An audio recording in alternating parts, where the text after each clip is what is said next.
সন্ধ্যা বন্ধুরা। তো সন্ধেবেলায় আমরা বেরিয়ে পড়েছিলাম একটু পুজোর কেনাকাটা করতে। তো তার ফাঁকে একটু খাওয়া দাওয়া যেটা হয়ে থাকে সাধারণত। তো এই দাদাটা খুব সুন্দর এই খাবারটা বানাচ্ছিল। তো খাবারটা দেখে আমরা লোভ সামলাতে পারলাম না, তাই অর্ডার করেই ফেললাম। তো এই খাবারটা দেখে বন্ধুরা বলো তো এটা কী খাবার, এবং তোমরা যারা যারা এই খাবারটা খেতে চাও তাড়াতাড়ি চলে এসো ডানকুনিতে।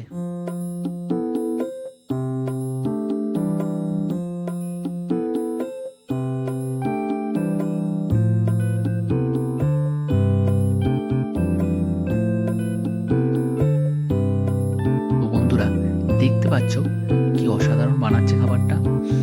খাবারটা দেখে তো আমি আর সামনে থাকতে পারছি না। তো তোমরা তাড়াতাড়ি চলে এসো বন্ধুরা, এবং খাবারটার নাম তাড়াতাড়ি বলে ফেলো আমার কমেন্ট বক্সে।